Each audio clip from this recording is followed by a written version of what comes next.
I do believe, and I know my fellow operators believe that a better outcome, or a more positive outcome, probably would have come about had we been able to get over there sooner, because then you would have Americans given back intel of what's actually happening and not dependent on some local national over the telephone for your information.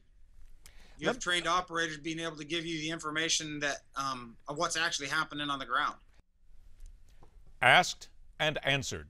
Those are the words most often used by those who do not want another inquest into what actually happened in Benghazi.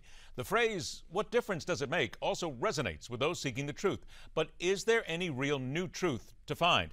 Has a recent book about what happened on the ground forced us to re-examine the deaths of Americans at the embassy, or is it just another glossy reason to make a buck? Fair questions all that need to be answered once and for all with new hearings on the attack. Let's welcome back to MidPoint, Senior Fellow at the London Center for Policy Research, a former Senior Advisor to multiple organizations on terrorism and counterinsurgency issues, former Army Lieutenant Colonel Tony Shaffer. Lieutenant Colonel, thanks for being here again.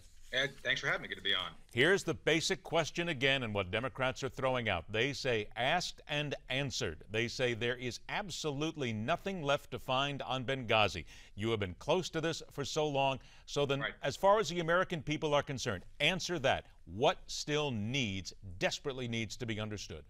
Well, asked and answered. The answer so far is you had Susan Rice lying to the American people on the weekend that she went out on the talk shows, which obviously then begs the question, why would you lie? And that leads us to the most recent issues of the 13 hours, the new book out. And frankly, there's a larger issue. Their delay was significant. They're being held back by the chief of base there, no doubt. But there's a larger issue of the overall response. There was a DOD full response that night underway, someone turned off. And there was the question, which I'm even surprised Fox didn't ask, what exactly were you all doing in the annex? What was the annex doing there? That's a very basic question that everybody's kind of glossed over. Well, the answer is that's what's coming. That's what's coming in these hearings. So when the Democrats say asked and answered, it's like, yeah, the answers have been less than accurate and full. So this is what we have to actually seek now to push for, is full of credibility, both before the attack. Why weren't the security concerns addressed during the attack? Why wasn't a full-out, all-hands effort made to rescue or relieve the effort? And afterwards, why wasn't Hillary Clinton and others called to testify before the Accountability Review Board, which clearly is something that needs to be examined in much more detail? Why then, with all the inquests, all the questions, all the hearings that we've had thus far, have these questions still not been answered? Well, there's two fundamental reasons. First off, there's a report out today indicating from Sharyl Attkisson that maybe all the documents were not even available for the Internal Review Board to investigate. And frankly, Ed, I'm a trained investigator. I've done investigations. If you start off in a deficit of information, you're not going to be able to reach the accurate and true results of what happened. So if there's hanky-panky going on, we're talking about some very serious, I'd like to believe, very serious charges being potentially brought against those who tampered or destroyed documents. Secondly, there's clearly been a political narrative driving the whole story. It started right after the 9/11-12 attack for purposes of helping President Obama to be reelected.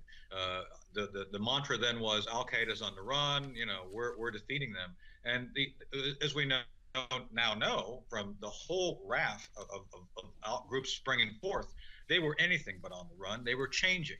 So this is where I think we've got to get to the root of why were we lied to, both as an American people, and more importantly, the self-denial of this White House is resulting in the very discussions of why we have to go back into Iraq and the region to conduct military operations. You brought this up, so let's dig into this again. You talked about Sharyl Attkisson, and on a number of the left-leaning websites today, they call her discredited investigative journalist.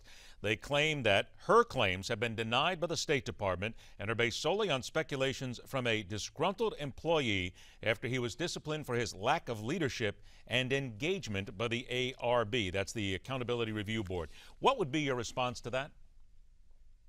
Any good cover-up is going to put blame on the person asking the questions or say that they're not credible. I don't know of anybody in the community I deal with that considers Sharyl Attkisson anything but credible. Frankly, it's laughable that they would use the credibility argument against her. Secondly, anybody, Ed, who seeks accountability would want to have these questions asked and answered, to quote the Democrats. This is something new. The fact that there's an appearance that certain aides to Hillary Clinton went about cleansing and editing out key information before it could be presented to the Accountability Review Board is potentially a major criminal act. We're talking about Watergate level crime here. So it is in the interest of the American people to find out the truth. If Sharyl is wrong, then prove her wrong. If she's correct, then this is something Trey Gowdy and the Special Select Committee should get to the bottom of. Lieutenant Colonel, you just used the phrase Watergate level crime. To those people who still understand what Watergate was, that was a cover-up that went directly to the President of the United States. Are you then indicating that in your belief and the belief of others, that there is no doubt, at least in your mind, opinion-wise, and from what you know, that this cover-up does indeed go right to the White House? There's approximately 15% of the story left untold, more or less. That last 15%, Ed, is going to be the most difficult to prove by the fact that it goes directly to the principals, which means the inner circle. So everything else so far has been kind of perfunctory, necessary, but building the groundwork, basically, sorting through these tons and tons of layers of bureaucracy and deception. The last 15% is going to be the key, and yes, this last 15% is going to be the most difficult to get to, because those it's going to get to are going to be pushing back the hardest. And that's why what Ms. Attkisson said it has relevance, and it needs to be examined in great detail. And I'd like to believe Trey Gowdy and his commission, his investigative committee will go into this very quickly and very deeply. Much of the focus here is going to be, and I'm going to read this now from some of the official reports, focus on the extent to which the State Department has implemented post-attack recommendations made by the ARB, the Accountability Review Board. Would it be your opinion that there have been actions taken, that things have been done, that at least following forward here, that those who were involved have at least taken it seriously and our diplomats are now safer around the world, or is there really any change? The answer is that I don't think they would make the same mistakes today as they made in Benghazi. I think that one narrow slice has been fixed. Will they leave people out to that extent hanging? I don't think so. Will you hire foreign nationals to defend, to be the ones defending you against other foreign nationals? I don't think that'll happen again. With that said, fundamentally, there's some questions that have not been basically answered regarding the whole premise, the whole concept of how diplomatic security is planned and implemented, which has not been resolved yet. Those things, I think, do need to be examined. But the larger picture, Ed, is still, what was the policy which resulted in the whole Benghazi failure? There's questions that remain. And one of the things we talked about on the show here, I think your audience is familiar with, the evidence is so far is that not only did we remove weapons, we were taking weapons back from the Libyans, moving them through the Turks to the Syrian rebels. I think some of those weapons ended up in the hands of the current foe, ISIS, which I think is not only going to be embarrassing to the current administration, I believe it's part of that 15% that's going to be proven that they just don't want to have come out of this. I got about 90 seconds left here. And again, you've been close to this. You know this situation very intimately here. Maryland Representative Elijah Cummings, he is the top Democrat on the Select Committee, said, and I quote, "I believe we need someone in that room to defend the truth," talking about these Benghazi hearings. For someone like yourself, so close to it, are you insulted by hearing somebody like the representative use the phrase, "we have to find the truth," and almost seeming to again push this off to the side and not want to take every step possible to make sure everything is covered?